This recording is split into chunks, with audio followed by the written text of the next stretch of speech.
Et bonjour à tous. Voilà. Bonjour Marjorie, bonjour Fabienne. Voilà, donc je vais vous faire une petite présentation la plus pratique possible des enjeux pour l'arrêt du tabac. Alors, bon, pour ceux qui ont déjà assisté, le diaporama n'a pas beaucoup évolué ces 2-3 derniers mois, mais il évolue en permanence dans le sens où plus on fait de formation, plus on a d'études auprès des publics, patients, médecins, plus on avance, plus on apprend aussi sur l'accompagnement à l'arrêt du tabac. Et notamment depuis que, en tout cas pour moi, je me focalise beaucoup plus sur d'autres professionnels que les médecins généralistes. Et c'est vrai que c'est extrêmement intéressant, ça nous apporte des éléments intéressants. Alors, ce que vous savez bien, c'est que depuis mars 2018, les traitements de substitution nicotinique sont pris en charge par l'assurance maladie dans le droit commun, au même titre que la varénicline, qui est également prise en charge dans le droit commun, et que pour tous les patients en ALD, on est pris en charge à 100%. Donc sur ces traitements. Donc, on peut le prescrire. Alors, la liste bouge en permanence. Par exemple, les comprimés à sucer ne semblent plus pris en charge pour l'essentiel. Ce sont que les gommes qui sont pris en charge, ou l'inverse. Voilà. Certains patchs ne sont plus pris en charge, mais ça tout simplement parce que ça dépend des laboratoires. Pour lesquels parfois l'enjeu est essentiellement économique. Donc, ils préfèrent de ne pas être remboursés et d'avoir des tarifs libres plutôt que d'être, je dirais, sur des tarifs imposés assez bas. Voilà, la liste, elle bouge en fonction des politiques des laboratoires. Donc, moi, je conseille de prescrire en générique nicotine, patch, X milligrammes sur 24 heures. Voilà, et le pharmacien délivre les substances remboursées. Donc, on évite comme ça de mettre le patient en difficulté.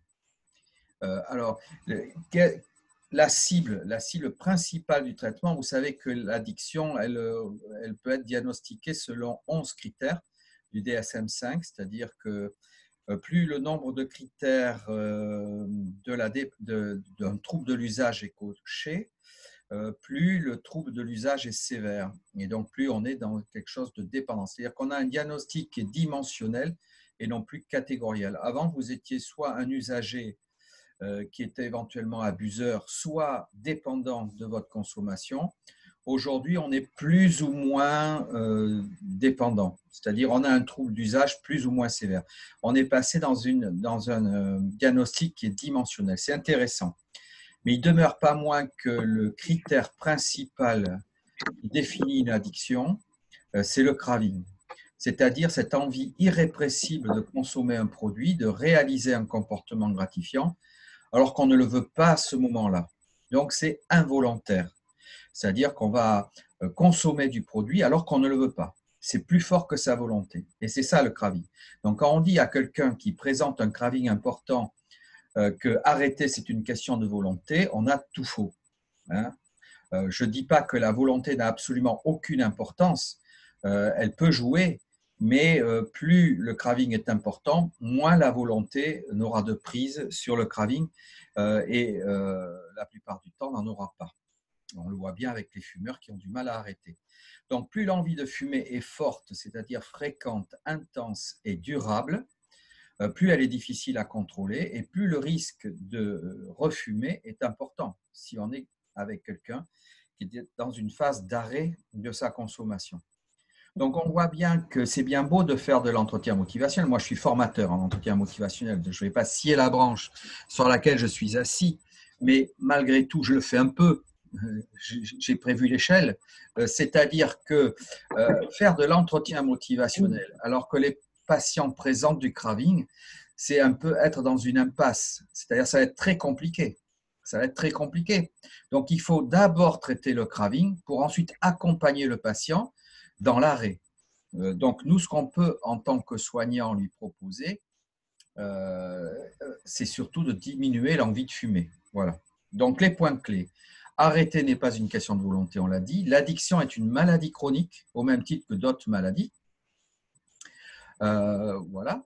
Donc, il faut se positionner dans une stratégie d'apprentissage. C'est vrai que arrêter de fumer, c'est apprendre de nouveaux comportements. La personne qui gérait son stress avec le tabac, eh ben, du coup, il n'y aura plus le tabac pour gérer le stress. Donc, il faudra qu'il mette en place de nouveaux comportements.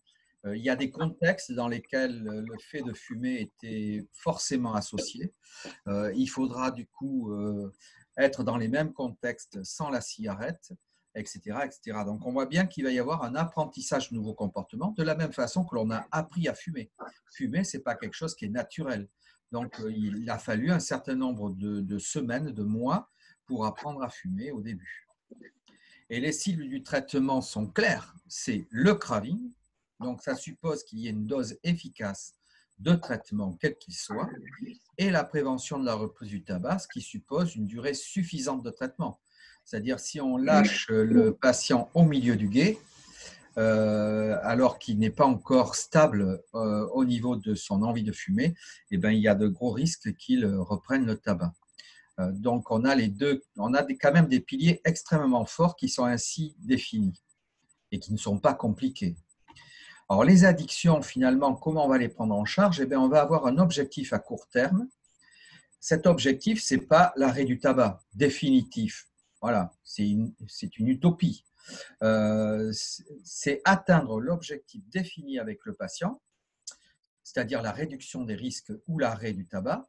Donc, le patient définit son objectif par rapport à son comportement tabagique. Et notre objectif à court terme, c'est que le patient réussisse son objectif, qu'il atteigne son objectif. Plus le patient aura un objectif ambitieux, moins il aura de chances de l'atteindre. Donc, il faut parfois se résoudre à avoir un objectif proche pour qu'il puisse être gratifié de son atteinte. À moyen terme, finalement, une fois que le patient atteint son objectif, et si cet objectif, c'est l'arrêt du tabac, parce qu'on espère quand même que la plupart du temps, ça sera l'arrêt du tabac, eh ben, c'est prévenir la reprise de l'usage, notre objectif à moyen terme. Donc, on va être très vigilant sur cette reprise qui peut survenir dans les jours qui suivent, mais qui peut survenir 2-3 ans après.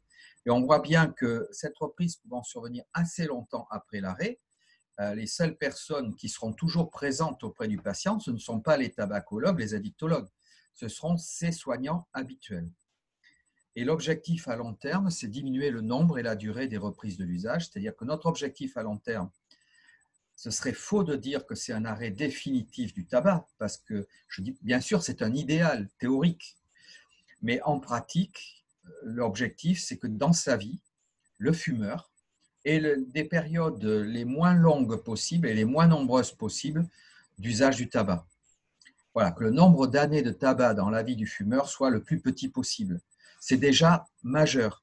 Donc, il y aura des périodes dans sa vie où il va fumer, des périodes où il ne va pas fumer. C'est comme ça. Donc, pour obtenir tout ça, donc on voit bien comment on peut être sur des objectifs communs entre les soignants et les patients. On les a repositionnés de façon plus pratique, plus pragmatique et plus atteignable, ces objectifs. Malgré tout, le patient, il va falloir qu'il mobilise quelque chose de lui-même. Voilà, il ne va pas se laisser porter, c'est lui qui va arrêter de fumer. Nous, on va l'aider, on va lui donner les moyens d'avoir moins envie de fumer, mais malgré tout, c'est lui qui va arrêter. Et ça, on ne peut pas le faire à sa place. Donc, il va falloir qu'il ait une intention d'agir importante, malgré tout. Et le système motivationnel est extrêmement instable. On sait que la motivation de quelqu'un, elle peut bouger d'une minute à l'autre, d'un moment à l'autre. Qu'est-ce qui va faire bouger ce système motivationnel vers le changement? C'est la peur de la maladie, par exemple. Malheureusement, cette peur, elle est tardive, souvent dans le parcours du fumeur. Et le patient, heureusement, il va pouvoir facilement s'adapter à cette peur de la maladie. C'est-à-dire, lorsqu'un professionnel lui dit « attention, vous allez avoir un cancer, un infarctus, etc. », il a peur sur le moment, il va s'accoutumer à cette idée en se disant finalement, il m'a fait peur, mais moi, je vais échapper au problème, quoi. Ça touche les autres. Et finalement, très vite, la peur va baisser et il va moins avoir envie d'arrêter de fumer. Le coût du tabac, c'est une motivation forte On le sait, hein, chaque fois qu'on augmente le prix, un certain nombre de fumeurs arrêtent. Mais qui c'est qui va arrêter lorsque le prix augmente? Ceux qui étaient déjà près de l'arrêt, souvent. Ils avaient envie d'arrêter de fumer, mais ils n'arrivaient pas à se décider. L'augmentation du prix, finalement, c'est le déclic. Pour beaucoup d'autres qui étaient loin de l'arrêt, finalement, on va s'adapter. On va moins dépenser par ailleurs et on va consacrer plus de son budget au tabac. Voire on va passer aux cigarettes à rouler, on va aller en acheter en Espagne, etc., etc. On s'adapte. Et puis, pour la femme enceinte, c'est pareil. L'intention de protéger son bébé, c'est important. Voilà. Mais si on était très loin de l'arrêt au moment où on tombe enceinte, finalement, ça ne va pas le faire. Hein. C'est-à-dire qu'on va ramer. Le désir de protéger le bébé ne sera peut-être pas suffisamment prégnant pour que ça aboutisse à un changement. Et de toute façon, dès que la personne a accouché, très souvent, dans 80% des cas, elle va refumer. Donc, on voit bien que ce système motivationnel est instable. Là, ce sont 3 exemples, mais il y en a de multiples autres. Hein, j'aurais pu vous sortir des tas d'anecdotes, comme tous les gens qui voient des fumeurs. Moi, j'ai un fumeur, ça faisait 15 ans que je galérais avec lui pour qu'il arrête de fumer. Ce qui l'a fait arrêter, c'est le fait que sa petite fille, qui avait 5 ans, lui dise « Papa, tu pues ». Parce que le gars, c'était un fumeur de cigares, il avait une haleine pestilentielle avec le fait de fumer du tabac. Sa petite fille de 5 ans lui a dit, il a arrêté du jour au lendemain et il n'a jamais refumé. Bon, moi, je ne pouvais pas lui dire à ce patient, tu pues de la gueule. Non, ça ne se fait pas. Ce n'est pas correct. Donc, mais le fait que sa petite fille lui dit ça, pop, son système motivationnel a enclenché le changement. C'était majeur. Alors que la peur de la maladie, le coût et tout le reste, tout ce que je pouvais faire, n'y a rien fait. Malgré plein d'outils d'entretien motivationnel. Vous voyez? Donc, l'entretien motivationnel, il va s'intégrer dans le système motivationnel du patient. Il va avoir son influence. Mais ce n'est qu'une petite partie de la motivation. Et parfois, ce que l'on fait ne sera pas suffisant pour obtenir le changement. Donc ça, c'est un aspect qu'il faut beaucoup plus creuser qu'on ne le creuse actuellement, très probablement. Tout ça pour dire que le système motivationnel étant instable, malgré tout, il y a des moments où on va avoir des déclics, des fenêtres de tir, en fonction du fait que ce système, à un moment donné, est plus près de basculer vers le changement. À ce moment-là, il faut absolument intervenir dans les jours qui suivent, parce que si ça se trouve, ça ne va pas durer. Et pour pouvoir intervenir très rapidement, la seule solution, c'est que ce soit les professionnels qui sont les professionnels habituels du patient, en proximité humaine, temporelle et territoriale, qui interviennent. Ils seront disponibles et ce n'est pas compliqué. Vous pensez bien que le gars, il a son système motivationnel qui est mûr, mais il faut 3 mois pour avoir le rendez-vous, il faut faire 60 bornes dans un hôpital avec quelqu'un qui ne connaît pas, ça ne va pas le faire. Donc, quels sont les fumeurs que l'on voit arriver à l'hôpital dans ces consultations spécialisées?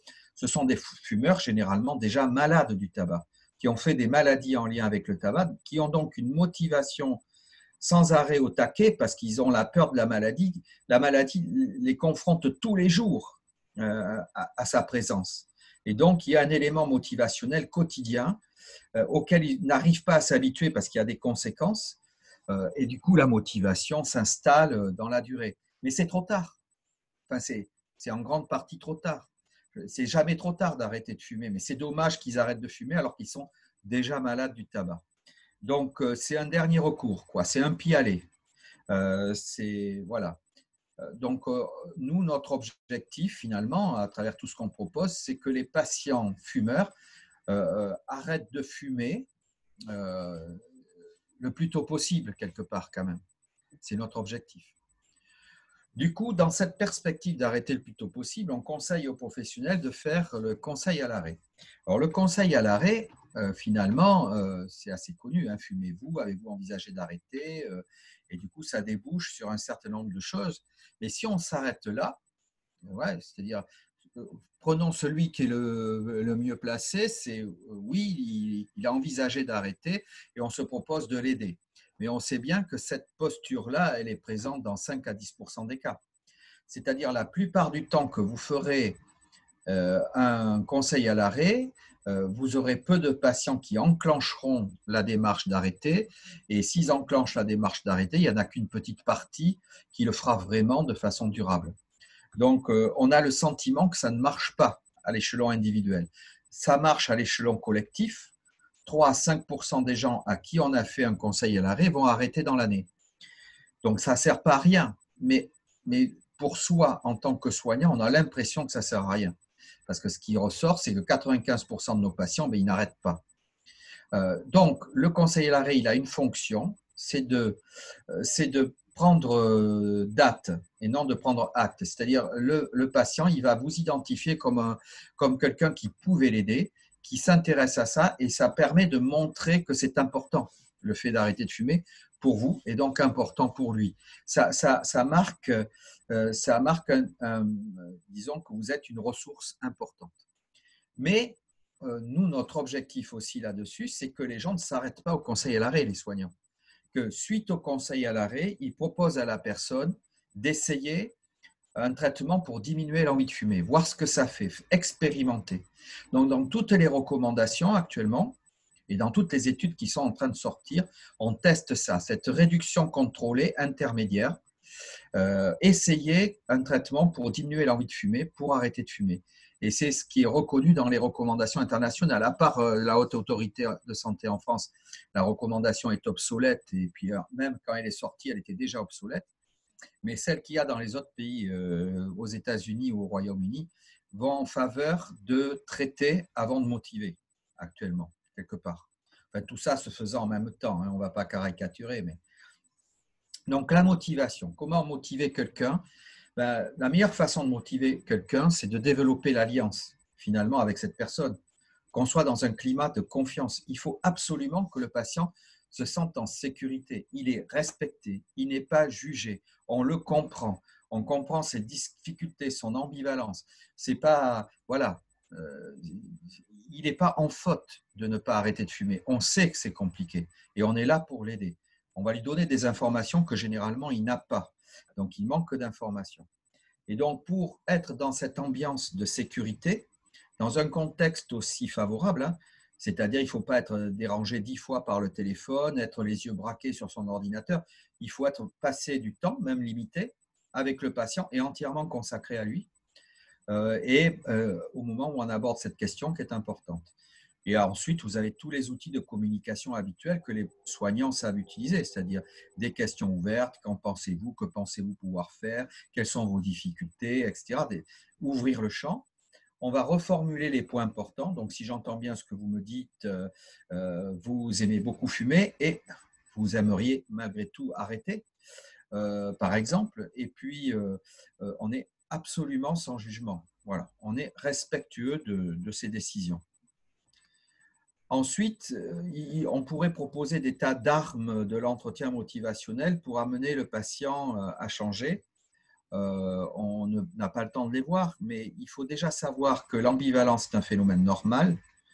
Il aime fumer et pourtant c'est important pour lui d'arrêter. Donc il hésite entre les deux, j'y vais pas. Et toute sa vie, c'est un petit peu ça.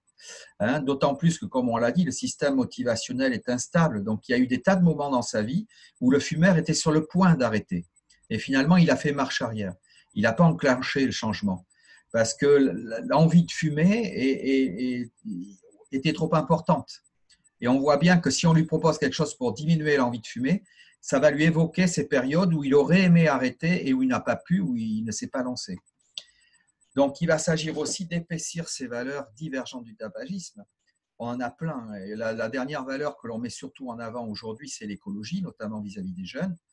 Mais il y a la grossesse, il y a l'argent, il y a le sport, il y a la maladie, il y a voilà, le fait qu'on veut être en bonne santé.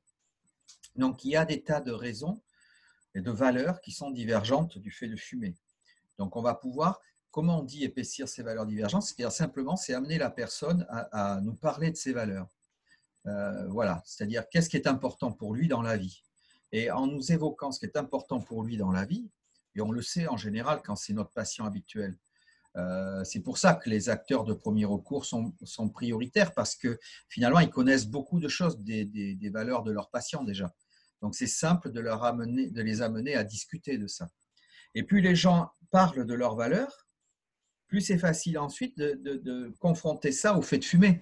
Le gars qui est écologique, qui dit « ouais, je suis adhérent d'une AMAP, je ne supporte pas l'usine qui en a, je suis à côté de vignes et je supporte les pesticides et les machins et les trucs, et puis en même temps, il fume. » Vous voyez, donc il y a des gens qui se polluent plus, qui ne supportent la pollution de l'environnement.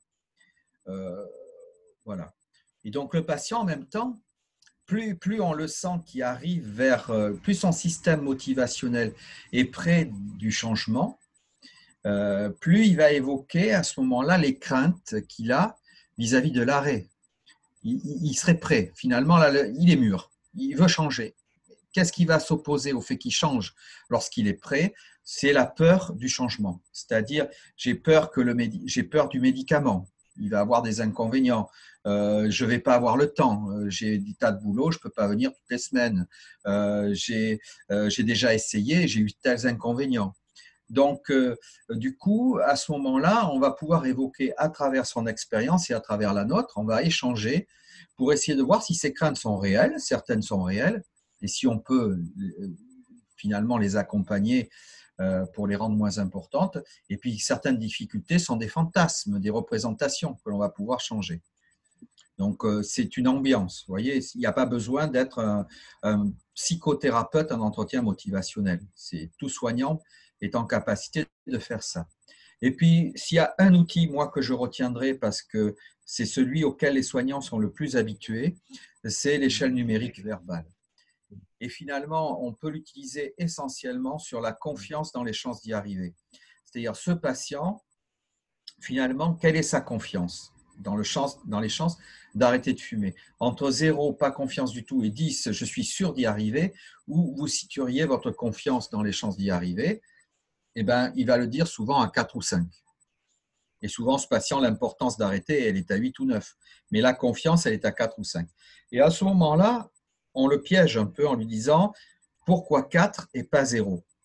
Ça veut dire qu'il a déjà un peu confiance. Et donc, on va lui faire raconter pourquoi il a déjà un peu confiance dans les chances d'arriver. On va lui faire épaissir sa confiance, comme on a fait épaissir ses valeurs divergentes. Et donc, il va nous dire, voilà, ben oui, j'ai déjà réussi à arrêter quelques mois, et puis ma femme vient d'arrêter, ça s'est super bien passé pour elle, ou bien mon collègue, etc., etc. Il a sa confiance. Et après, on va lui dire comment on pourrait vous accompagner, comment ça pourrait avancer pour que vous alliez plutôt vers le 10. Et là, il va nous évoquer des solutions auxquelles il a sûrement déjà réfléchi.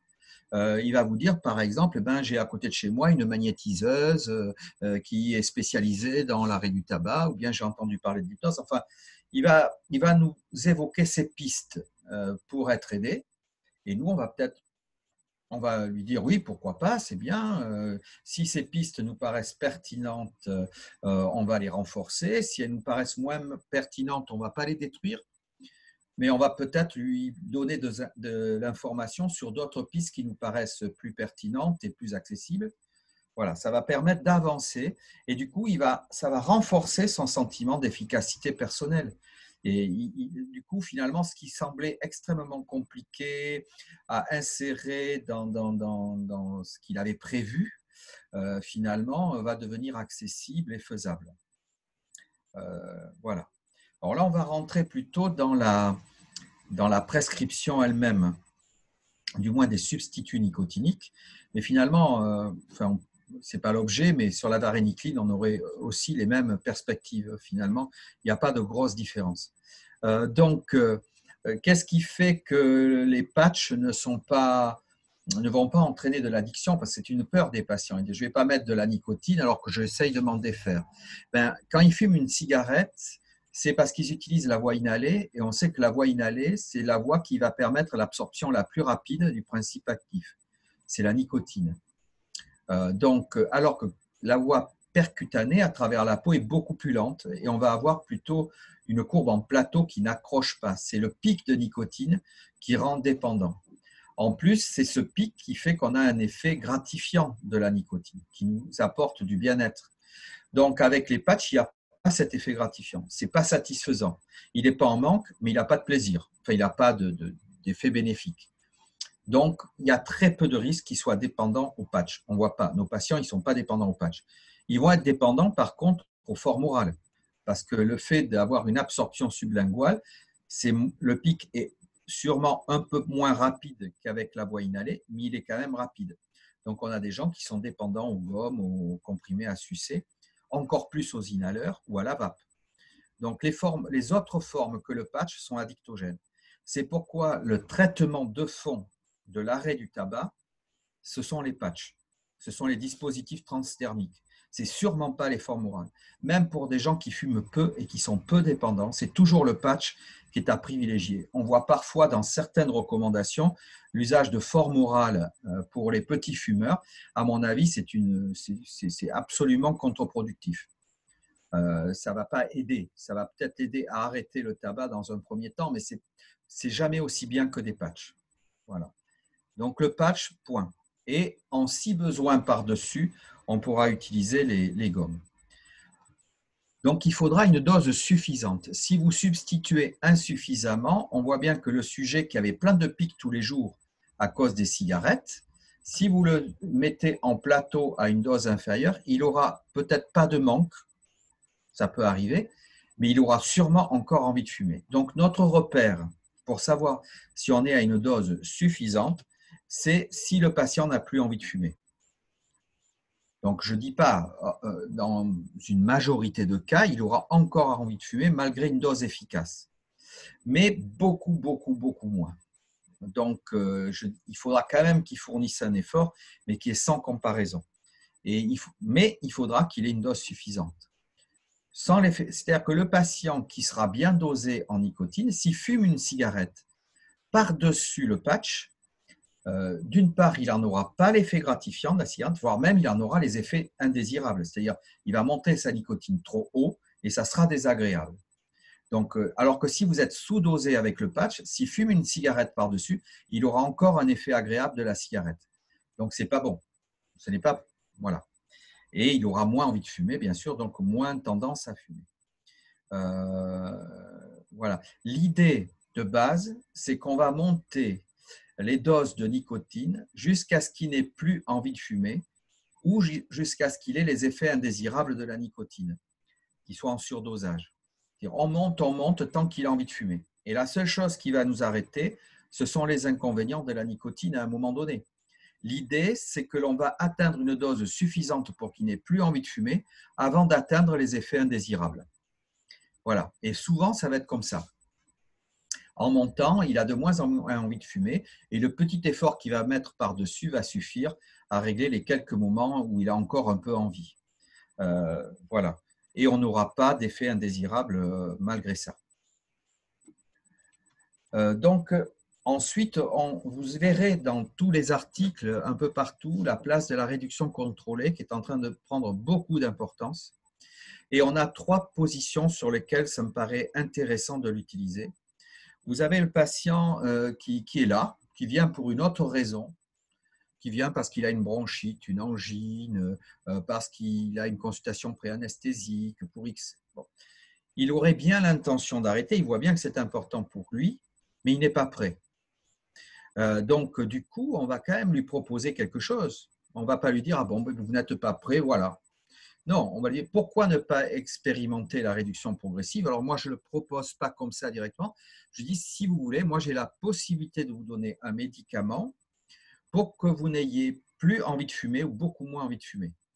Est-ce que ça vous intéresserait d'essayer, voir l'effet que ça fait? Et du coup, on va proposer soit les substituts nicotiniques, soit la varénicline pour qu'il ait moins envie de fumer. Voilà. Et alors qu'il n'était pas venu pour ça, il était venu pour autre chose. Le but, ce n'est pas qu'il arrête de fumer, parce que peut-être c'est un peu tôt, mais au moins qu'il apprenne l'effet de ce traitement, qu'il expérimente cet effet, et peut-être qu'en expérimentant cet effet, comme ça c'est souvent produit avec mes patients, il enclenche l'envie d'arrêter, parce que finalement, il se rend compte que c'est devenu accessible. Deuxième posture, c'est le patient qui vient avec l'intention d'arrêter, donc il demande à être aidé. Et bien, ce patient-là, on va être dans de la décision négociée ou partagée, ce qui est toujours mieux. C'est-à-dire, on sait que ça marche mieux quand le patient a le choix entre plusieurs solutions. Et là, on peut lui proposer un arrêt immédiat ou une réduction progressive, c'est-à-dire un arrêt en plusieurs temps. Et ça, je donne toujours le même exemple parce que je trouve que ça passe. C'est comme quand on a un pansement collé sur les poils, vous savez. Vous pouvez l'arracher d'un coup, clac. On va se faire mal un bon coup et puis basta, on n'en parle plus. Ça, c'est l'arrêt immédiat. Par contre, la réduction progressive, c'est celui qui va arracher son pansement petit à petit pour ne pas se faire mal. Il coupe les poils, etc. Et il arrache tout doucement. Ça, c'est la réduction progressive. Les patients qui arrêtent de fumer ne sont pas obligés de se faire du mal pour arrêter de fumer. Ça peut se faire cool. Voilà. Et ça, c'est ce qu'offre la réduction progressive. Dernière tentative, dernière position, c'est le patient qui a un rendez-vous avec un addictologue. Donc, il y a souvent un patient qui est plus avancé, qui a fait beaucoup de tentatives et qui est en situation d'échec habituellement par rapport à ces tentatives. Donc, il a pris un rendez-vous avec un addictologue, mais dans 2 mois. Et donc, plutôt que de ne rien faire dans ce laps de temps, ce qui risque de faire que son système motivationnel s'éloigne du changement, eh bien, on lui propose là aussi une réduction progressive pour patienter. On lui propose des patchs. On lui dit, bon, en attendant votre rendez-vous, vous pouvez déjà commencer par diminuer diminuer avec ce médicament. Et du coup, il y a plus de chances qu'il atteigne sa consultation et il va atteindre sa consultation avec déjà le premier plateau, c'est-à-dire il sera peut-être sous-dosé, il faudra peut-être augmenter, ou bien si ça n'a pas marché, on pourra passer à la varénicline. Mais du coup, on avancera plus vite. Et le patient a l'impression qu'on fait quelque chose, qu'il ne perd pas son temps. Et parfois, ils arrêtent même avant la consultation avec le tabacologue. Voilà. Donc, on est finalement dans le cadre d'une décision négociée entre l'arrêt immédiat et la réduction contrôlée. Le démarrage est à peu près le même. C'est très proche en fait. Il y a une nuance qui est importante, mais on est assez proche. On va retenir, alors il n'y a pas besoin de faire des testeurs de CO. Hein. Le testeur de CO, c'est un outil d'accompagnement motivationnel, mais honnêtement, il est tellement c'est tellement variable, il y a tellement de raisons qui font que le taux de CO varie, que finalement, ce n'est pas un très bon outil pour décider de la dose efficace de substitution. Ce qui est plus efficace pour décider de la dose de substitution, ce sont les 2 questions du short test, que l'on a un peu modifiées pour qu'elles soient adaptées aux patients contemporains. Et avec ces 2 questions, vous aurez la dose initiale à utiliser. C'est combien fumez-vous de cigarettes un jour où vous ne limitez pas votre consommation. Car la plupart des patients actuellement, comme ça coûte très cher de fumer, ben, ils essayent de fumer moins. Donc, ils vont vous dire qu'ils fument 5-6 cigarettes, peut-être la semaine, mais quand ils ne se privent pas, ils vont monter à 10, 15, voire un paquet. Donc, c'est ça qui va compter. Ce n'est pas ce qu'ils fument tous les jours, parce qu'en fumant tous les jours 5-6 cigarettes, ils tirent beaucoup dessus et finalement, ça augmente la quantité, le pic de nicotine. Donc, on va proposer un patch d'environ 1 mg par cigarette fumée. C'est-à-dire comme ça, un patient qui vous fume 5 cigarettes, mais qui vous en déclare 10 le week-end, eh bien, c'est 10 mg. Voyez, alors qu'avant, on aurait eu tendance à lui donner des gommes et 5 gommes par jour, ce qui est très, très, très nettement insuffisant. Première question. Et deuxième question, avez-vous envie de fumer dès le réveil ou dans l'heure qui suit ? Finalement, ce qui est un repère assez simple. Si le patient a envie de fumer dans l'heure qui suit le réveil, c'est l'envie de fumer et pas le fait de fumer. Hein. Attention, là, ce n'est pas tout à fait la même question que le short test. Et bien, si oui, on va lui proposer des patchs sur 24 heures. Par contre, s'il dit « Oh non, alors le matin, j'ai vraiment pas envie de fumer, j'ai plutôt envie de déjeuner, de me préparer, etc. » Et l'envie de fumer, elle arrive en milieu de matinée. Bon, cool, on peut lui prescrire des patchs sur 16 heures. Ceci dit, ça dépend de la quantité qu'il fume quand même. Hein. C'est-à-dire, généralement, vous verrez, plus il fume, plus il se réveille avec l'envie de fumer. C'est logique. Donc, ces 2 questions, elles suffisent à savoir ce que vous allez prescrire. Ce que vous allez prescrire, c'est, voilà, ça dépend de ce que l'on a comme dosage. Vous avez 7, 14, 21 mg sur 24 heures et vous avez 5, 10, 15 et 25 mg sur 16 heures. Voilà. Donc, ça vous permet à peu près… Alors, la base, 1 mg par cigarette fumée, c'est plutôt sur 24 heures. Hein. Donc, 10 mg sur 16 heures, ça équivaut à 14 mg sur 24 heures. Donc, sur la première question, vous pensez sur 24 heures, votre dosage. Et puis après, à partir de la… Donc, vous vous dites, voilà, il fume 10 cigarettes, c'est autour de 10 mg. Donc, ça serait plutôt… Vous risquez rien de lui prescrire du 14 mg sur 24 heures. À ce moment-là, s'il fume 10 cigarettes. Et du coup, vous le passerez sur 16 heures s'il n'a pas envie de fumer dans l'heure qui suit le réveil. Voilà. Mais voilà. Mais la dose de départ sur la première question, c'est sur 24 heures.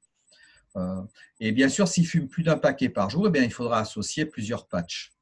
Et généralement, on associe un patch sur 24 heures à un patch sur 16 heures.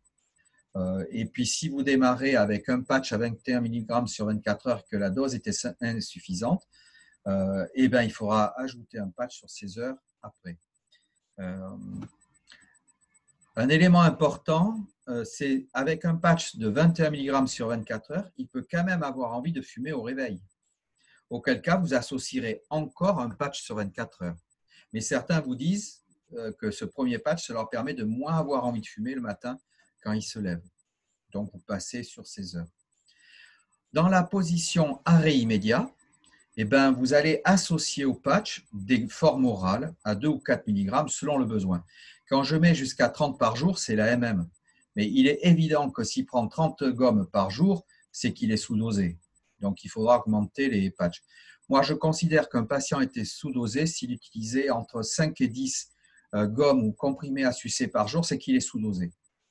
S'il est bien dosé, il ne doit quasiment pas en avoir besoin. Voilà, il va en utiliser quelques-uns, c'est variable selon les jours et ce n'est pas nécessaire. On peut, à la place de ces formes-là, associer la vape. Ce n'est pas interdit, hein, si lui préfère. Nous, on ne lui proposera pas, mais il a peut-être déjà une vape. Donc, il utilisera ça. Par contre, dans la réduction contrôlée, le patient fume sur les patchs comme il en a le besoin et éventuellement, il continue sa cigarette électronique s'il en avait une et s'il préfère ça. Auquel cas, vous voyez que la réduction contrôlée, elle ressemble beaucoup à l'arrêt immédiat. Mais psychologiquement, ce n'est pas du tout la même chose. Ensuite, selon la posture que l'on a choisie, selon la décision, il y a des différences. L'arrêt immédiat, on revoit le patient à 1 semaine maximum et il appelle s'il a un problème parce que celui qui s'engage à arrêter de fumer du jour au lendemain, eh bien, s'il a très envie de fumer, si on a un rendez-vous dans un mois, il ne va jamais tenir un mois. Voilà, il va refumer avant le mois s'il est sous-dosé. Donc, il faut le revoir assez vite et si on le revoit vite, il va s'accrocher la première semaine, même s'il a envie de fumer souvent. Et il y a des chances qu'il ne soit pas dans un sentiment d'échec. Il revient vous voir, il a vraiment arrêté, mais c'est dur. C'est mieux que de revenir en disant « j'ai craqué ». Ça lui donne une chance de ne pas avoir craqué une semaine. Un mois, il y a peu de chances qu'il tienne. On monte la dose à la dose maximale supportée tant qu'il y a des envies de fumer. Donc, parfois, le premier dosage est le bon, mais si ce n'est pas le bon, il ne faut pas hésiter à donner un deuxième patch ou de montrer le dosage, parce que là, les patients, ils vous racontent très, très nettement que c'est spectaculaire la différence. Entre 1 et 2 patchs, la différence est spectaculaire. La plupart vous sentent vraiment l'effet du deuxième patch. Alors que parfois, ils n'ont pas vraiment beaucoup senti l'effet du premier patch s'ils sont sous-dosés. C'est le deuxième qui fait la différence. Et c'est pourquoi dans les études cliniques, souvent la substitution nicotinique n'est pas très efficace parce que c'est très protocolisé et souvent on ne monte pas de patch dans les études cliniques. Donc il va y avoir ce suivi toutes les semaines, tant qu'il y a des envies difficiles à gérer, puis on espace progressivement et on verra le suivi plus tard, mais finalement on a le temps, quoi. Il n'y a pas d'urgence à diminuer la dose. La réduction contrôlée, mais du coup, là, le patient, il fume selon besoin. Il n'y a pas d'urgence. Donc, on va le revoir quand lui sera disponible pour revenir, et nous aussi. C'est-à-dire qu'autant la première fois, il faut avoir un emploi du temps disponible pour le patient. Et il faut que le patient lui-même soit disponible dans son emploi du temps. Donc, un patient qui est très pris, qui a du mal à fixer son rendez-vous, moi, je lui conseillais une réduction contrôlée et on se revoyait avec un peu plus de distance et sans pression. Voilà. Et il va fumer selon les besoins. On va monter la dose, pareil, tant qu'il a beaucoup envie de fumer ou qu'il continue à fumer avec ses patchs, on va monter s'il est dans l'objectif d'arrêter. Voilà. Et on va faire, c'est la manœuvre idem. Simplement, au lieu d'avoir des formes orales en si besoin, il a les cigarettes en si besoin. C'est la seule différence. Il est sous-dosé quand il a envie de fumer ou s'il fume. S'il compense, il gère son craving par de l'alcool, en bouffant, en grignotant. Il gère son craving en étant hyper stressé et il va avoir du mal à dormir.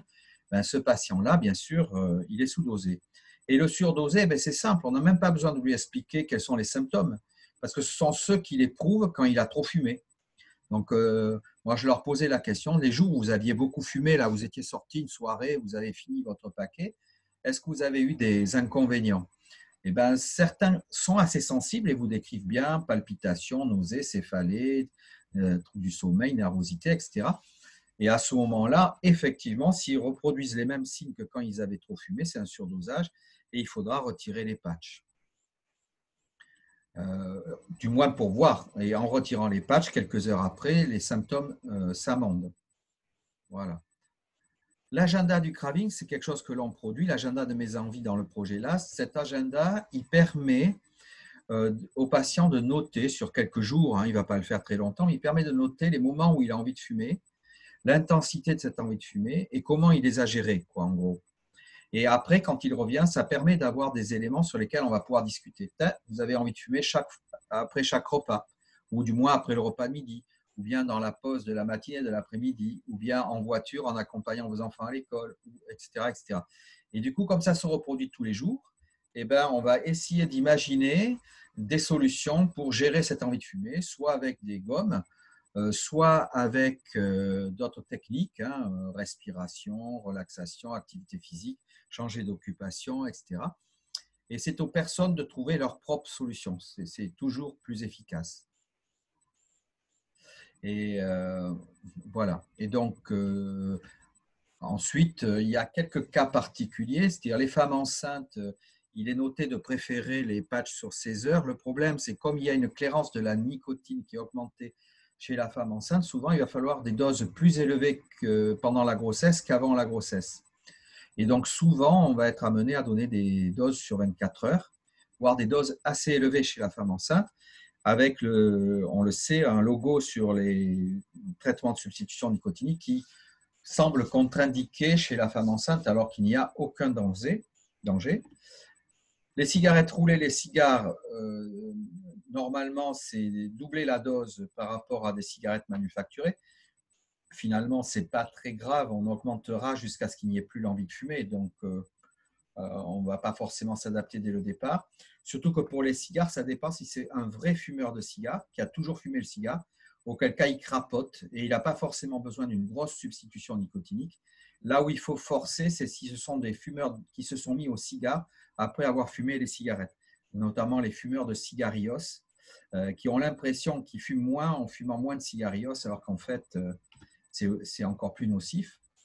Pour gérer le craving, eh bien, certains vont boire de l'eau, vont faire des exercices respiratoires, changer d'occupation, changer d'habitude, faire des activités physiques, réduire le café, utiliser de l'huile. Enfin, vous avez plein de solutions. Ce qui est important, c'est que le patient expérimente et il trouve la sienne. Ça sera toujours plus efficace que la nôtre. Le traitement, ben, c'est minimum 3 mois sans envie de fumer. Moi, c'est ce que je faisais. Je disais aux gens, on diminue progressivement le traitement. À partir du moment où vous n'avez plus envie de fumer, ça va durer à peu près 3 mois. Alors, bien sûr, certains raccourcissent parce qu'ils ne reviennent plus vous voir. Ils se sentent guéris très vite. Moi, j'insistais beaucoup sur la nécessité de se revoir. Et certains m'en ont remercié, c'est-à-dire ils ont eu 2-3 mois où ça allait bien, puis au bout de 3 mois, ils retrouvaient l'envie de fumer. Ça m'est arrivé de remettre sous patch des gens qui ne fumaient plus depuis 1 an, alors qu'ils n'avaient pas fumé et qui sentaient qu'ils avaient envie de fumer. Et on ne met pas de gros dosage, mais ça, psychologiquement, c'est important. Et puis, malgré tout, il y a l'appel de la nicotine, malgré tout. Donc, je pense que ça a une certaine efficacité biologique. Et ensuite, l'importance d'impliquer l'entourage, que ce soit l'entourage familial, l'entourage des pairs, l'entourage professionnel, l'entourage social d'une façon générale. Quelqu'un qui arrête de fumer, c'est bien qu'il mobilise autour de lui toutes les personnes en capacité de l'aider ou qui pourraient l'enfoncer. C'est-à-dire ses copains fumeurs, eh ben, fumez pas en ma présence, etc. Bon. Et très vite, celui qui arrête de fumer devient assez chiant pour les fumeurs, il faut dire. Hein. Il ne supporte plus l'odeur du tabac, etc. Il fait culpabiliser tous les autres. Donc, je les prévenais aussi de ça. Ne devenez pas un emmerdeur de base, quoi. Essayez d'être cool avec vos copains fumeurs. Les nouveaux pectogrammes, on en a parlé. Donc, sur la grossesse, malgré les logos, il faut absolument rassurer les femmes enceintes. Et c'est ce qui est proposé par le site qui propose toutes les incompatibilités entre la grossesse et les médicaments. Ils sont très rassurants par rapport à ça. Qui orienter finalement, mais à mon avis, le moins possible finalement. Si le patient vous a choisi, c'est que vous êtes peut-être le mieux placé pour l'accompagner. Donc, il y a quand même des situations où c'est plus compliqué. C'est quand il y a d'autres addictions, alcool, cannabis, troubles du comportement alimentaire, etc., etc. Quand il y a des difficultés sociales majeures, hein, précarité, etc., des troubles psychiatriques, dépression, psychose, on sait qu'ils sont encore plus fumeurs. Si vous ne pouvez prescrire que les traitements de substitution nicotinique et le patient n'en veut pas, et par contre il serait d'accord pour avoir de la varénicline, eh bien, il faudra orienter vers un prescripteur, un médecin qui pourra prescrire de la varénicline. Voilà. Et puis un patient que vous ne sentez pas, il n'y a pas l'alliance, c'est compliqué. Moi je connaissais assez bien le problème du tabac et malgré tout, il y a des patients que j'orientais vers d'autres personnes parce que je sentais qu'avec moi, ça ronronnait, quoi. Ils n'avançaient pas. Et ils ont été arrêtés avec d'autres professionnels. Mais pour choisir un autre professionnel, vous avez l'annuaire en ligne addictoclick.com qui vous donne les consultations de tabacologie sur la région Nouvelle-Aquitaine. Donc, il ne faut pas hésiter non plus. Et je pense que voilà, il ne faut pas hésiter non plus à orienter vers le 3989 certains patients qui ne sont pas disponibles pour venir nous voir, qui sont, je pense notamment à des commerciaux, des gens comme ça, des gens qui voyagent, pas disponibles. Le 3989, ça leur permet d'avoir quand même, quel que soit l'endroit où ils sont, une consultation téléphonique et qui peut assurer l'accompagnement. C'est-à-dire, vous n'avez pas la possibilité dans votre travail de faire le suivi, vous pouvez au moins mettre en place le traitement et puis favoriser un accompagnement par un autre professionnel de la communauté ou par le 3989, par exemple. Alors, la vape, pour faire simple, c'est tellement moins dangereux que le tabac. Bien sûr, c'est une politique de réduction des risques et qu'un patient qui n'est pas prêt à arrêter de fumer, on peut au moins lui proposer de passer à la cigarette électronique. C'est tellement moins… Voilà. Ce qu'il faut éviter, ce sont les gens qui utilisent à la fois la cigarette électronique et le tabac. Ça n'a aucun intérêt sanitaire, ça n'est pas de la réduction des risques, voire au contraire. Donc, on passe tout vape, sinon aucun intérêt sanitaire. Il faut utiliser les cigarettes avec les précautions d'usage conseillées par le fabricant, les liquides et illiquides aussi. Et donc, toujours conseillé d'acheter le matériel au départ dans un magasin, une boutique spécialisée, où généralement, ils sont là pour vous donner de bons conseils. Et leur intérêt est de donner des bons conseils. Ensuite, voilà, bon, honnêtement, les données sont contradictoires et puis je pense que les études ne sont pas très, très bonnes.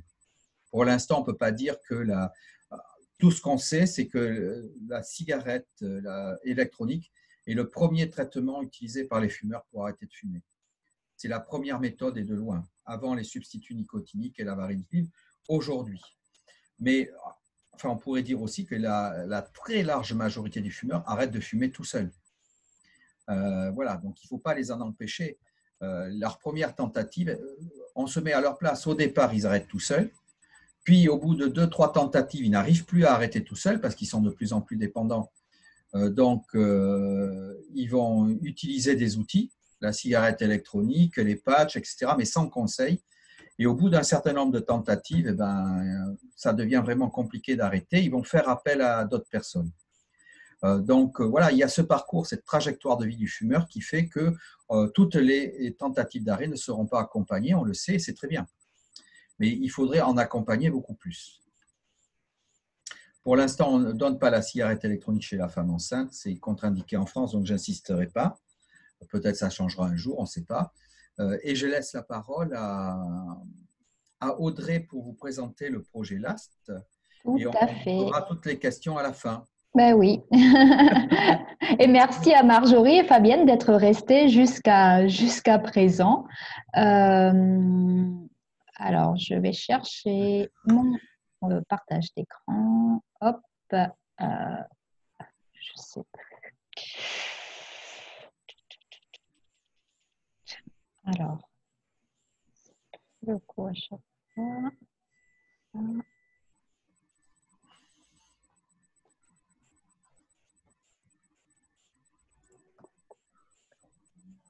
Voilà. Bon, ça sera certainement de la redite pour vous parce que je pense que vous connaissez le projet, mais c'est pas grave, on va faire comme si.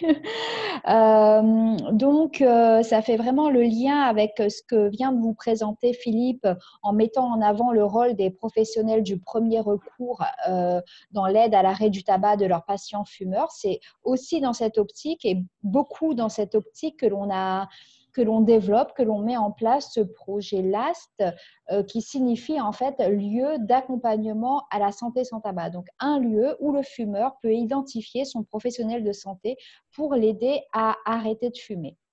Donc, c'est un projet que l'on porte, nous, l'association Coréade, en partenariat avec le service prévention du CHU de Bordeaux, qui nous aide en fait à tester le projet avant son déploiement régional, bien qu'il se déploie aussi parallèlement au régional, puisqu'il y a des professionnels qui viennent vers nous aussi pour s'inscrire dans le projet. Et on est financé par l'Agence régionale de santé Nouvelle-Aquitaine dans le cadre de ce projet qui a commencé en fait en 2019. Voilà. Donc, les grands objectifs de l'AST, c'est quoi? C'est de permettre aux professionnels de santé de se former en matière d'aide à l'arrêt du tabac. Donc, c'est le pilier formation. On a aussi un axe de travail important qui est à travers la communication, une communication en fait qui s'insère plus largement dans une démarche de marketing social. Le marketing social, en fait, c'est quoi? C'est une méthode qui notamment a permis sur laquelle s'est appuyée la campagne Moi sans tabac. Alors c'est une méthode que l'on va utiliser pour encourager à la fois les fumeurs de tabac et les professionnels, pour les fumeurs à demander de l'aide à leurs professionnels de santé lorsqu'ils envisagent d'arrêter de fumer, tout simplement pour parler de leur consommation de tabac, et aussi une méthode sur laquelle on s'appuie, que l'on utilise autant que nécessaire pour encourager, inciter les professionnels de santé du premier recours. Donc là, je pense forcément aux médecins généralistes, à la sage-femme, kiné, infirmier, dentiste, mais aussi le pharmacien, bien qu'il ne soit pas prescripteur, il est un professionnel important dans tout ce parcours par rapport au tabac, pour les encourager de façon plus systématique et plus proactive à engager ce dialogue autour de l'arrêt du tabac auprès de leurs patients qui sont fumeurs. Et l'idée de l'AST aussi, c'est de travailler sur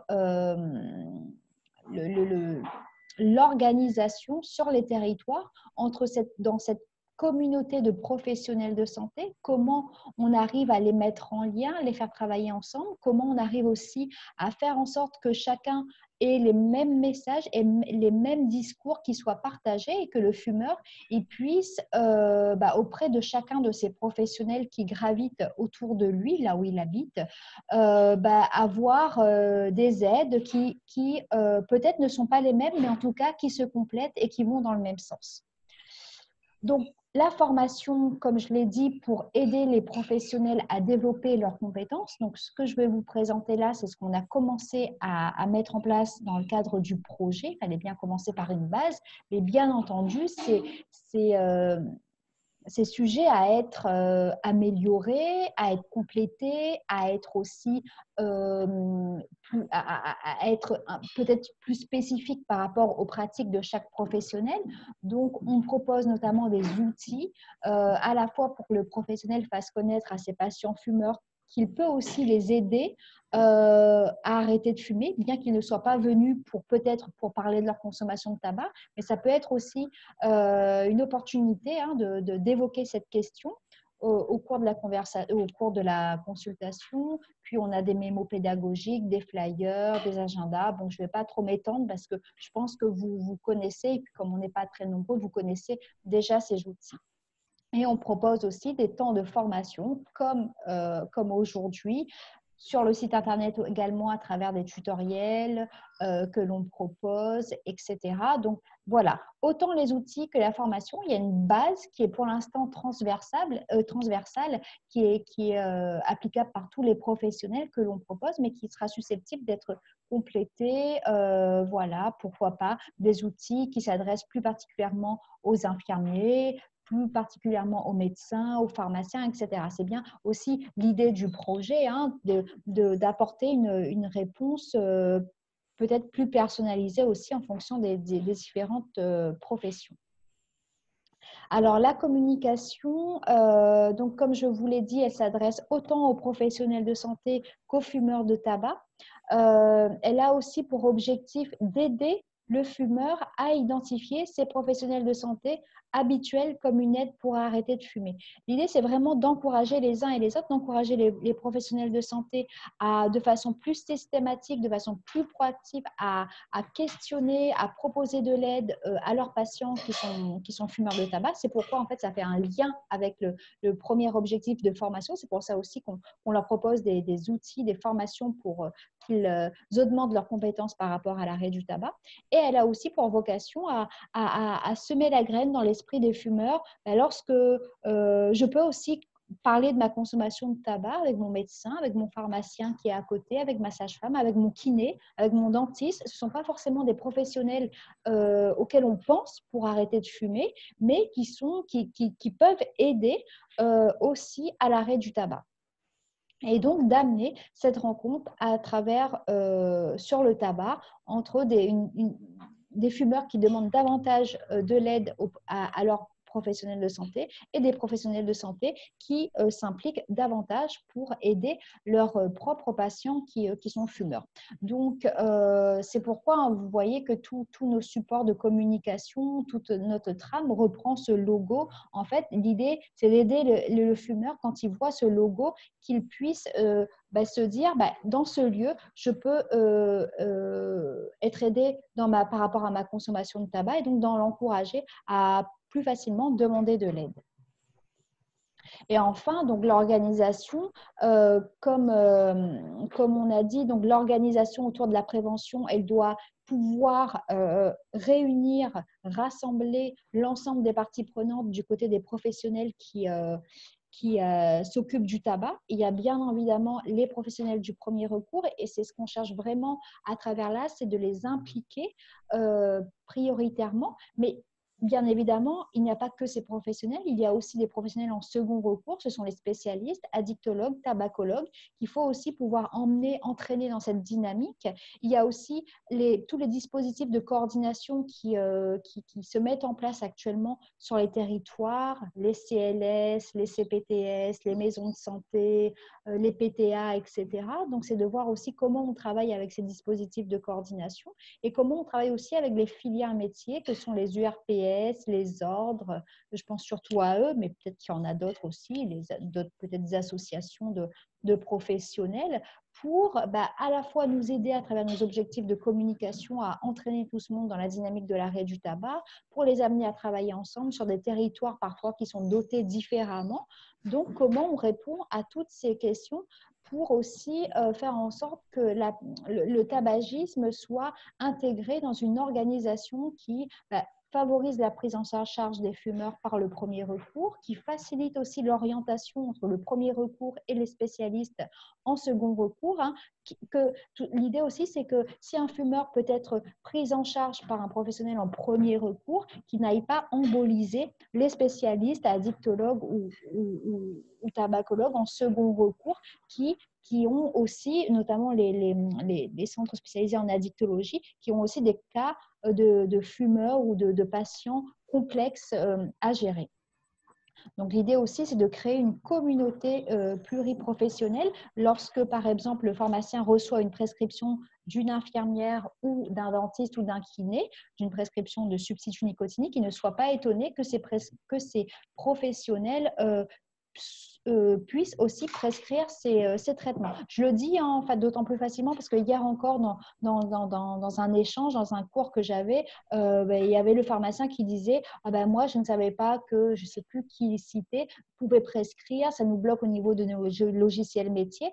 Donc, on a l'impression que l'information passe, mais il y a encore quand même des efforts à faire là-dessus et que chaque professionnel puisse voir que tout le monde peut faire quelque chose par rapport à cette thématique. Et c'est aussi une façon de montrer aux professionnels que qu'en s'occupant du tabac, ils font à la fois du soin, ils font aussi de la prévention. En fait, il n'y a pas de limite entre les deux. En tout cas, ils s'occupent d'une thématique de santé qui reste majeure en France et partout dans le monde aussi.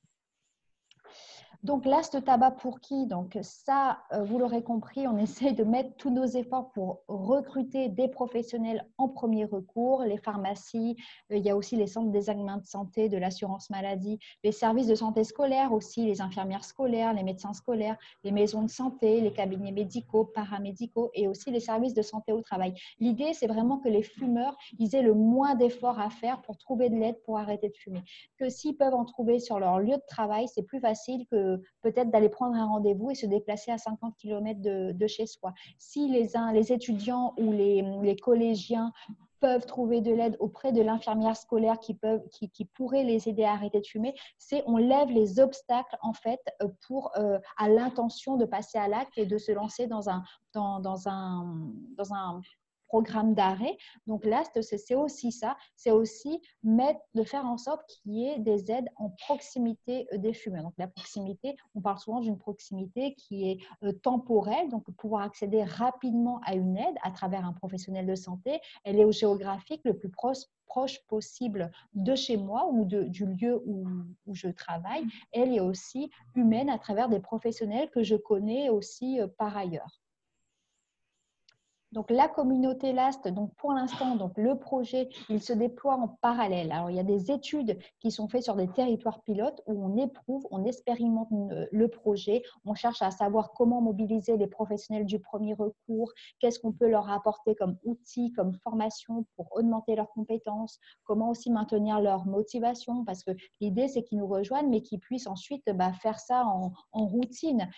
C'est aussi comment on fait ce lien entre premier recours et second recours. Donc voilà, on a des études sur des territoires pilotes. Le premier territoire, on a éprouvé le projet, c'est le bassin d'Arcachon. Pour l'instant, on est en train de travailler maintenant sur aussi avec la CPTS de Bergerac, donc sur un autre territoire, dans un autre contexte. On va aussi travailler sur le département 64.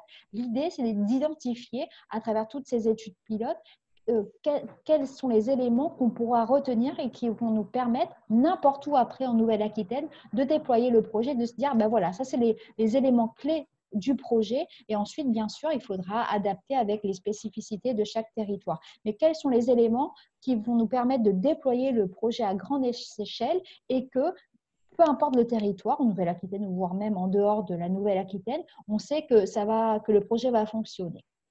Et en parallèle, on fait quand même de l'information, de la communication en Nouvelle-Aquitaine pour faire en sorte qu'il y ait un maximum de professionnels en premier recours,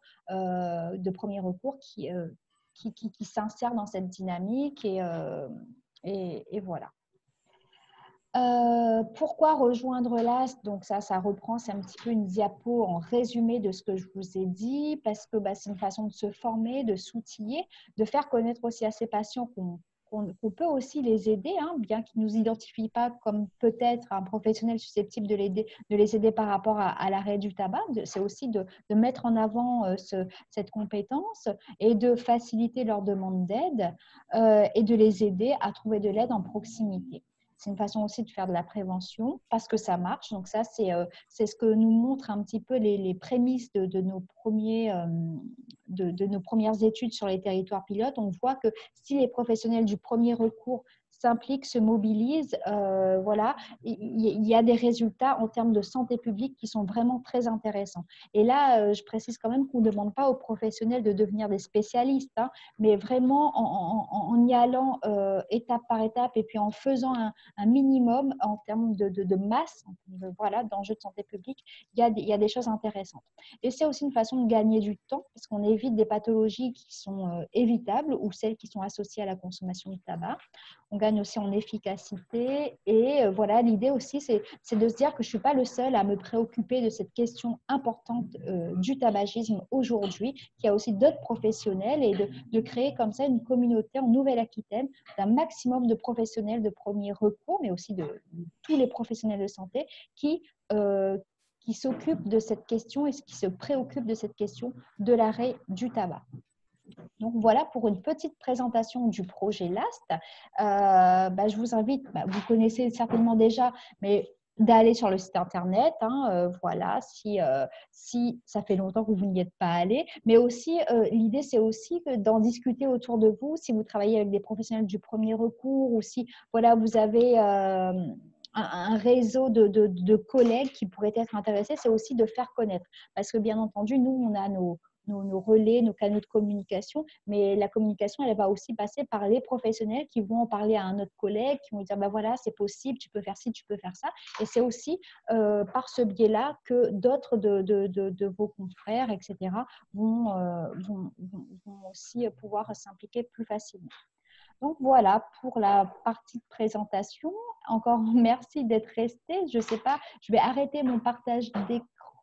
Alors, je ne sais pas si je l'arrête parce que, oui, je vois que j'ai une question dans la conversation. Marjorie, la personne fumeuse, je lis ta question, mais si tu veux intervenir, surtout, n'hésite pas. Vas-y Marjorie, je te laisse poser la question, ça fera un peu plus d'animation. Tout d'abord, bonjour Audrey, Philippe et Fabienne. Oui, donc ma question était quel est le moyen que le patient, enfin la personne fumeuse, est-ce qu'elle a accès à une liste des lieux, donc des LAST près de chez elle ou... C'est une très bonne question qui est pas simple, mais moi je propose de t'apporter un élément de réponse que Philippe complétera s'il le souhaite, parce que c'est une question qui revient souvent et en fait sur laquelle on réfléchit. Alors pour l'instant, les personnes fumeuses n'ont pas accès à cette cartographie des LAST parce que l'idée, en fait, on souhaite que la personne fumeuse s'adresse à ses professionnels de santé habituels. D'accord. Médecins, etc. Si on met en place, si on dévoile ou on rend accessible au grand public la carte des LAST, les fumeurs risquent de s'adresser aux professionnels qui sont dans la dynamique et donc de surmobiliser ces professionnels-là. Et du coup, il n'y a pas un effet d'entraînement par la demande d'aide des fumeurs de tabac auprès de leurs professionnels de santé qui peut-être qui ne sont pas du tout dans l'AS ou qui ne se préoccupent pas du tabac, mais ils ne vont pas non plus recevoir des demandes d'aide de leurs patients fumeurs. Donc, il y a ça. Il y a aussi le fait aussi que certains professionnels qui rejoignent l'AS ne souhaitent pas en fait recevoir de nouveaux patients pour les aider à arrêter de fumer. Ils souhaitent tout simplement le faire pour leur patientèle actuelle, habituelle en fait. D'accord, oui, donc, tout à fait. Il y a ces éléments-là. Après, c'est ce qu'on s'est dit jusqu'à présent. Après, c'est vrai qu'il y a aussi d'autres professionnels qui sont dans l'AST et qui peuvent accueillir et qui souhaitent accueillir de nouveaux patients. Donc, est-ce qu'on n'a pas intérêt aussi pour ces professionnels à faire connaître et à sortir de l'annuaire ces professionnels qui peuvent être médiatisés, entre guillemets, donc rendus accessibles avec leurs coordonnées, etc. Mais si tu veux, c'est… voilà où on en est en tout cas actuellement des réflexions autour de cet annuaire. On en est à là, mais rien n'est figé dans ce projet. Tout est susceptible d'évoluer. C'est comme la science, en fait, c'est comme tout. Si tu veux, au contraire, c'est aussi en fonction de ce que va nous dire les professionnels sur le terrain que ça sera susceptible d'évoluer ou pas. Mais en fait, si tu veux, par rapport au principe même du projet, c'est que chaque fumeur demande, si tu veux, j'ai mon médecin généraliste, j'ai mon infirmière, mon kiné, ma sage-femme. Peut-être qu'ils ne font pas d'arrêt du tabac, mais plus il y aura des fumeurs à leur demander de l'aide, plus on se dit, plus ils seront susceptibles à un certain moment de se dire, là, peut-être qu'il faut que j'aille me former parce que je reçois des demandes d'aide de mes patients qui sont fumeurs. D'accord. Voilà. Je ne sais pas si ça a répondu à ta question. Oui. Et puis, c'est vrai que comme vous l'avez tous les deux expliqué, c'est l'intérêt aussi d'un professionnel proche, effectivement, dans l'entourage proche du patient. Donc là, ça pourrait être justement des personnes qui, au vu des longs délais pour obtenir un rendez-vous, notamment avec un tabacologue, se dirigeraient vers des LAST sans connaître forcément ce professionnel aussi. Voilà, tout à fait. C'est ça. L'idée, c'est que, comme le dit fort bien Audrey, c'est-à-dire d'abord que ce soit les professionnels habituels. Donc, ça peut être intéressant d'avoir que le médecin ou le professionnel qui prend en charge l'arrêt du tabac voit dans la liste des LAST de son territoire si la personne, est-ce que son pharmacien est LAST, est-ce que son infirmière, son kiné, etc. Le médecin, il sait que la personne est suivie par 3-4 professionnels et qu'elle va les voir. Finalement, si ces professionnels sont LAST, si on développe cet aspect réseau, communauté, c'est que celui qui engage l'arrêt du tabac prévienne les autres professionnels de la patiente qu'elle entame un arrêt du tabac, que comme ils vont les voir, qu'ils n'hésitent pas à faire l'évaluation. C'est-à-dire, moi, je ne peux pas la revoir avant un mois, mais comme toi, tu la revois la semaine prochaine, ça serait bien que tu fasses le suivi. Et du coup, d'avoir peut-être que dans l'avenir, effectivement, que l'on puisse avoir facilement accès sur l'annuaire des LAST. Si ça se trouve, on a le mail, donc il suffit de cliquer sur le mail et le médecin, lors de la consulte, très vite dit, mais voilà, Madame Entel, elle démarre là, tu la revois à telle date, elle me dit que tu l'as… Toi, faire un petit mot direct entre LAST, favoriser la communication entre les LAST. Si la personne, elle n'a pas d'autres professionnels concernée, peut-être qu'elle a envie, parce qu'elle a envie de voir une diététicienne, une psychologue, etc.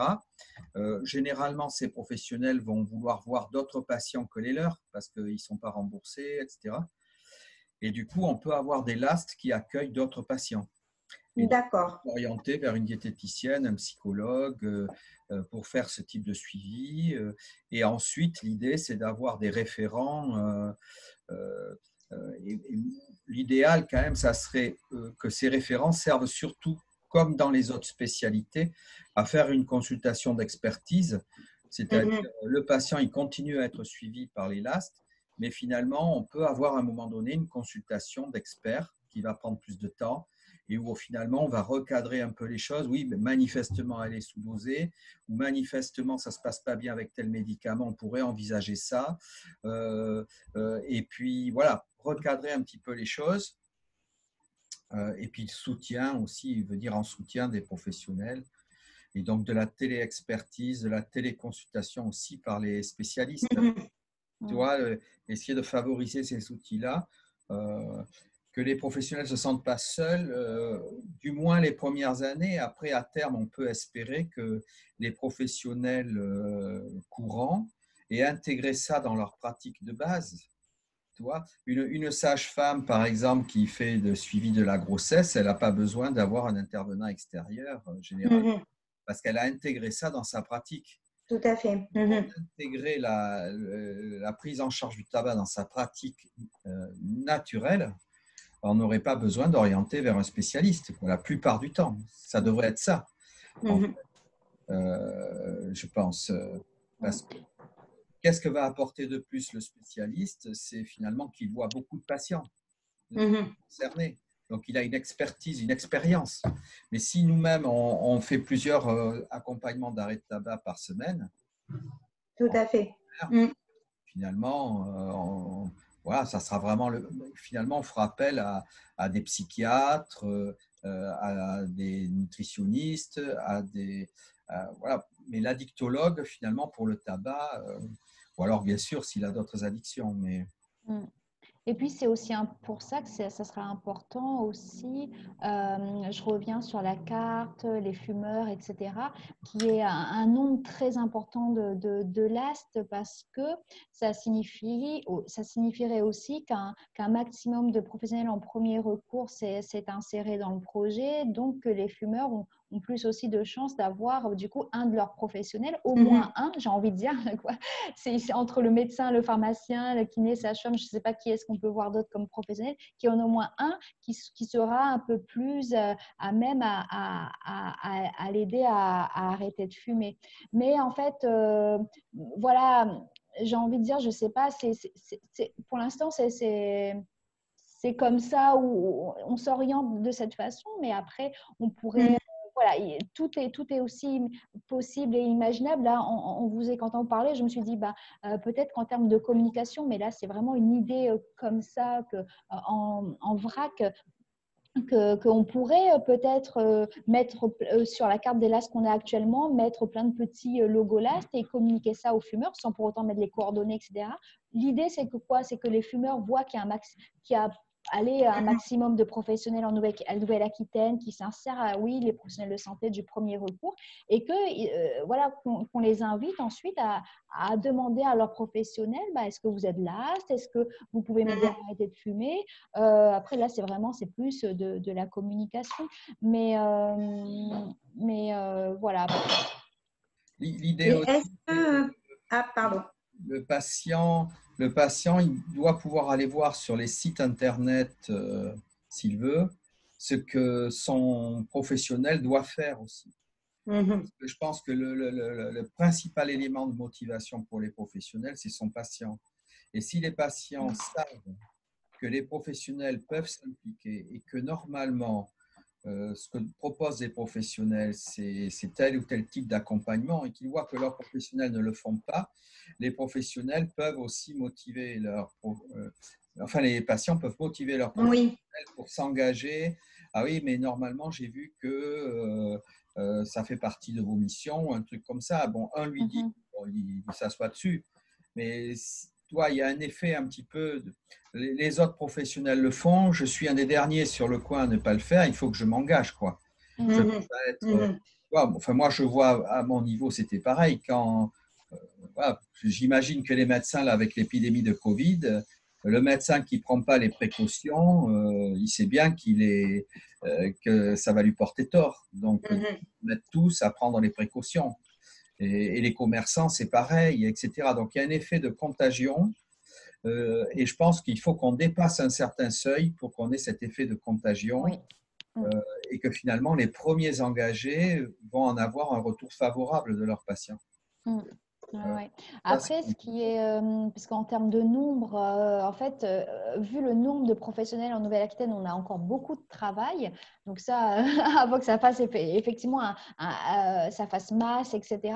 Mais en même temps, ce qui est encourageant, c'est qu'il y a des professionnels quand même qui je pense aux kinés, par exemple, aux dentistes, qui n'étaient pas beaucoup, mis à part quelques-uns comme ça, qui s'intéressent à la question. Mais là, on voit ça prend quand même, il y a des formations auprès des dentistes, des kinés qui sont en train de se faire, il y a certaines URPS qui se mobilisent. Alors oui, c'est un début, mais il faut bien commencer par quelques-uns. Et c'est ça aussi qui peut être encourageant, c'est qu'on sort du traditionnel médecin ou infirmière que l'on connaît, qui font beaucoup de tabac, etc., vers d'autres professionnels aussi. Il y a cette ouverture qui est encourageante aussi, j'ai envie de dire, quoi. Donc, voilà.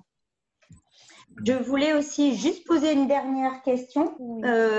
Je voulais savoir si les LAST entre eux avaient la possibilité de communiquer et un peu de se poser des questions pratico-pratiques peut-être ou de s'entraider concernant des prises en charge.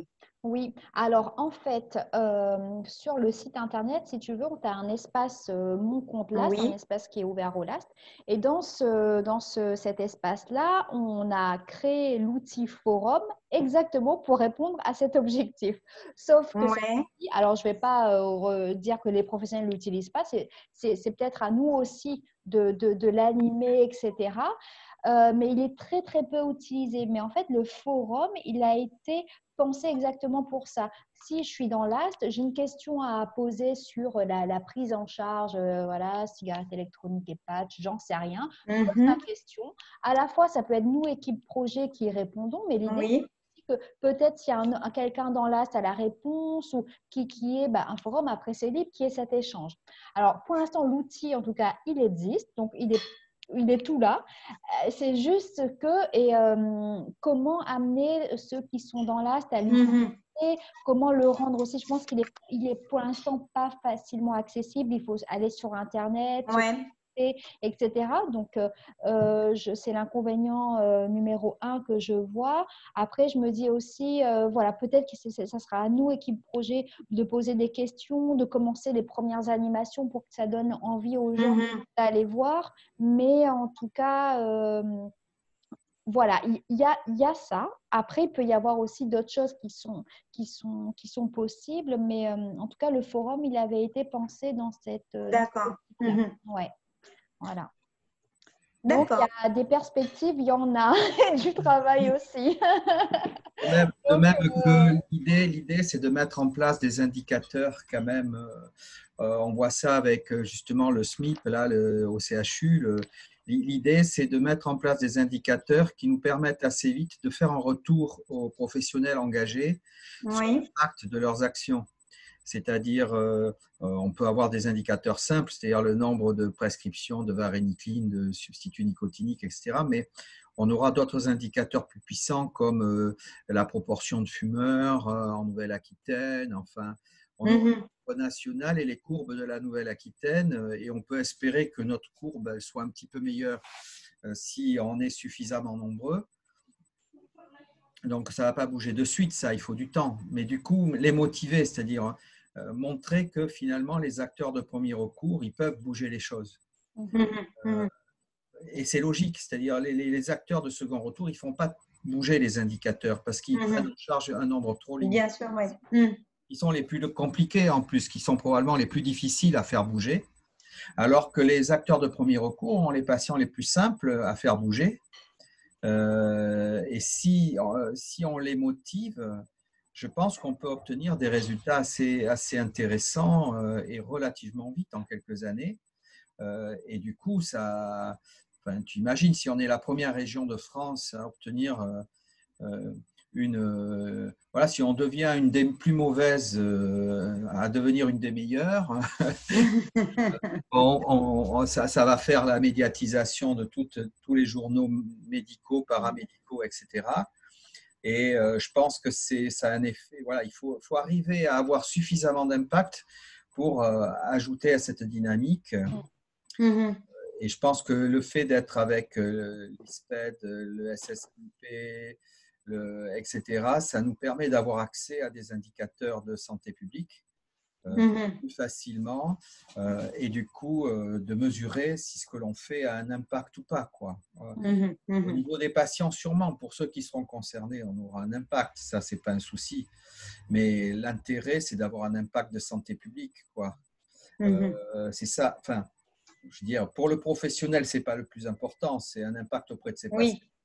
Mais pour nous, en tant qu'association qui luttons contre le tabagisme au niveau régional, ce qui pour nous est intéressant, c'est de voir ces indicateurs-là bouger, ce qui légitime nos actions. Sinon, voilà. Et je pense que, en plus, un professionnel qui est intéressé par accompagner ses patients fumeurs, eh ben, il fera sûrement plus de prévention au niveau du tabac, mais plus largement. Il va s'engager plus énergiquement dans tout ce qui est prévention, soins de prévention, dépistage, etc. C'est comme les patients. Un patient qui fait quelque chose pour sa santé, du coup, il va faire plus largement pour sa santé. Il ne va pas faire qu'un truc. Il va petit à petit s'engage globalement pour sa santé. Et je pense que les professionnels, la seule façon de les engager plus vers la prévention, c'est justement de commencer par ce qui est le plus spectaculaire, c'est-à-dire le tabac. Voilà. Et c'est ce en quoi je crois, quoi, sincèrement. Et juste avant qu'on se quitte, je vais demander à Madame Gâteau si vous avez une ou des questions à poser. N'hésitez pas parce que je vois que l'heure file, bien qu'on ne soit pas nombreux. Ça n'empêche pas le temps de passer. Et moi, j'en profite juste, mais c'est ça, on en reparlera entre nous. Et on m'a posé un peu une colle hier. On m'a interrogé sur la cotation pour chaque professionnel de santé, le tabac. Et j'avoue que c'est quelque chose que j'ai du mal à intégrer entre le médecin. Bon, le médecin, qu'est-ce qui est coté pour le tabac, qu'est-ce qui n'est pas coté, et la sage-femme, et l'infirmière, et en termes et le dentiste, est-ce qu'il y a quelque chose de coté, pas coté pour le kiné. Bon, le kiné et les infirmières libérales, je sais que c'est non, donc c'est plus simple. Il n'y a rien de côté. Pour le tabac, il n'y a rien de côté nulle part. C'est-à-dire que ce ne sont que des actes assimilés. D'accord. Le médecin généraliste, c'est sa consultation. Oui, c'est sa consultation. Voilà. Pour la sage-femme, si elle a des consultations de prévention, de trucs comme ça, ils ont tous des consultations prévues pour la prévention. Ouais. Et il n'y a rien de spécifique pour le tabac. Donc, ils sont obligés de se caler sur ce qui existe déjà. Ouais. Et c'est donc, et ça me paraît difficile de faire ça. On ne va pas faire des cotations spécifiques. Bien sûr. Donc, ça me paraît difficile.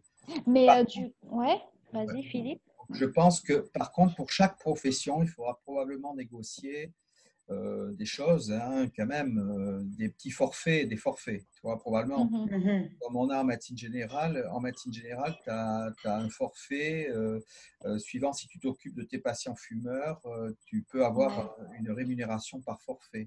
Mais actuellement, même s'ils font rien, ils cochent la case, tu vois, donc c'est du pipeau.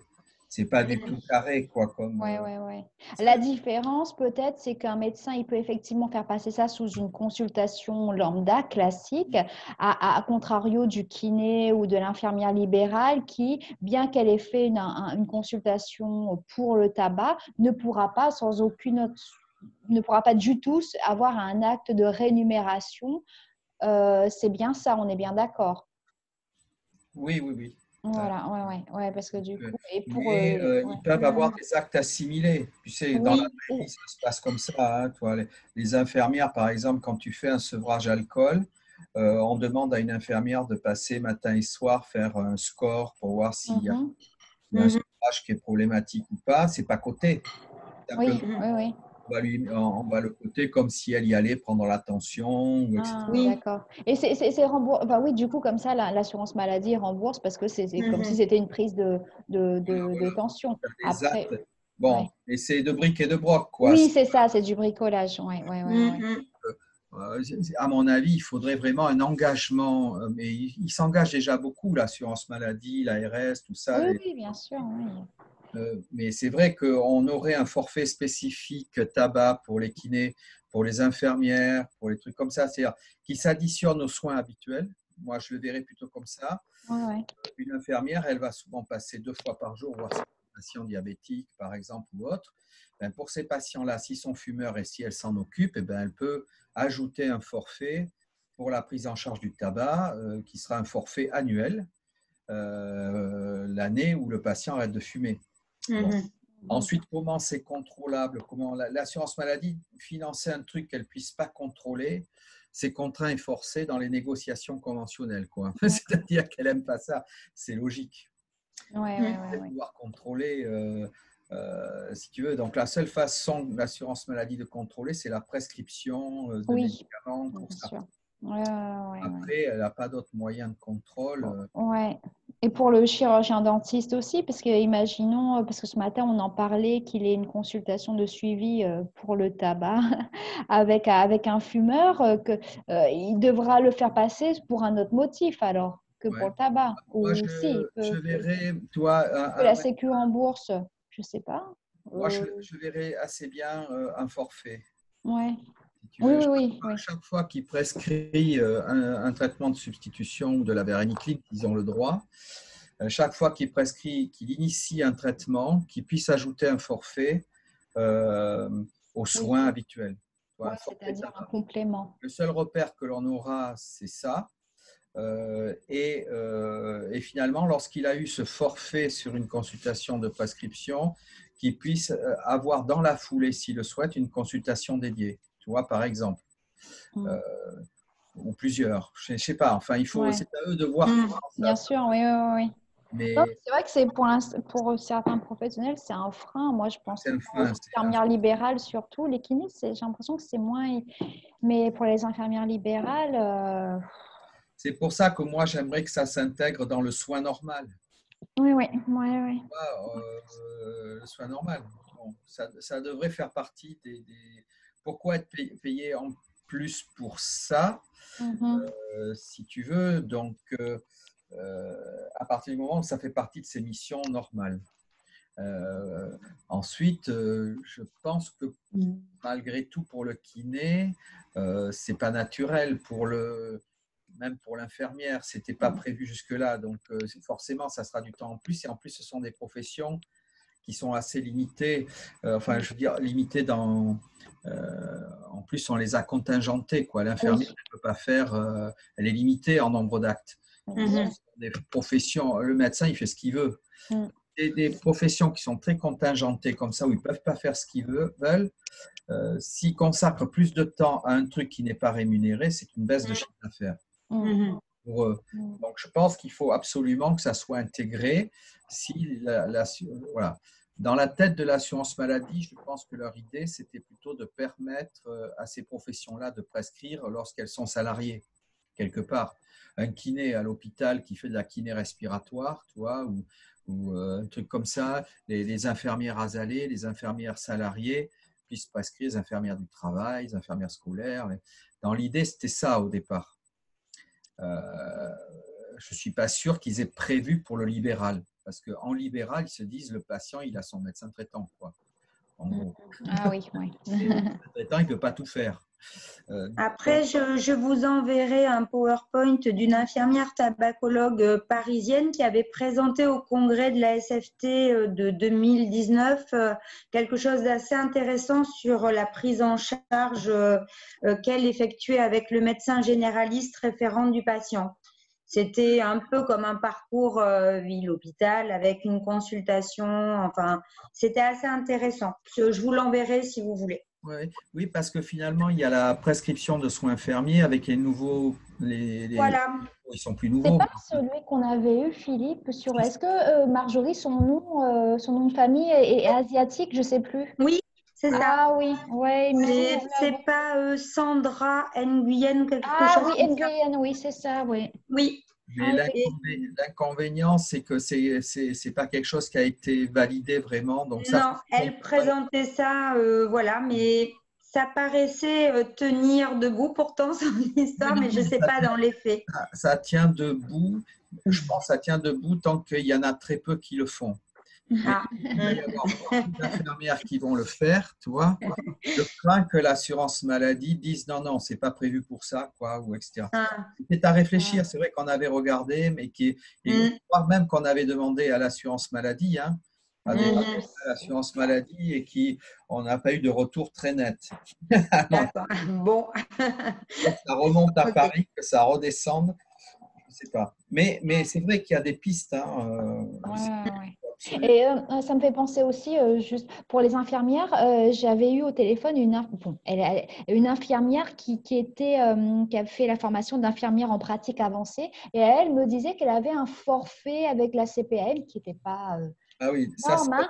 Et là, dans ce cadre-là, elle pouvait, bien qu'elle était en libéral, je crois, elle pouvait faire un suivi, et qu'elle avait un forfait et qu'elle avait une rémunération presque symbolique, mais qui était actée dans le cadre. On va développer les IPA en addictologie. Il va y avoir un diplôme national d'IPA addictologue. Et pour l'instant, ce qui bloque, c'est justement la rémunération. C'est-à-dire que le but, ça ne serait pas qu'elle soit embauchée par l'EXAPA, parce que finalement, on n'a pas besoin d'en faire des IPA. Si elles sont salariées d'EXAPA, elles se forment et puis basta. Si on en fait des IPA, c'est justement pour qu'il y ait un forfait possible pour ces personnes-là. Donc, c'est en cours de négociation. Je ne sais plus qui s'en occupe au niveau national, mais c'est quelqu'un que je connais. Et donc, et je crois que le premier diplôme est en train de se mettre en place pour ça. Mais, donc, dans l'avenir, il y aura ça, mais ça sera quand même au compte-gouttes. Toi, ils vont en former 15-20 par an. C'est pas… On n'a pas encore beaucoup de recul, c'est vrai, sur les IPA, et la rémunération était un petit point noir pour l'instant. Certaines ont beaucoup investi pour devenir IPA, et elles se retrouvent dans les mêmes… il n'y a pas de progrès, quoi. Elles ont à peu près les mêmes revenus. Et elles sont… donc, je pense qu'effectivement, il y a des choses à bouger. Très bien. Bon, merci beaucoup tout le monde. Merci à vous. Mon partage d'écran. Merci. Voilà, on aura Fabienne sur son île.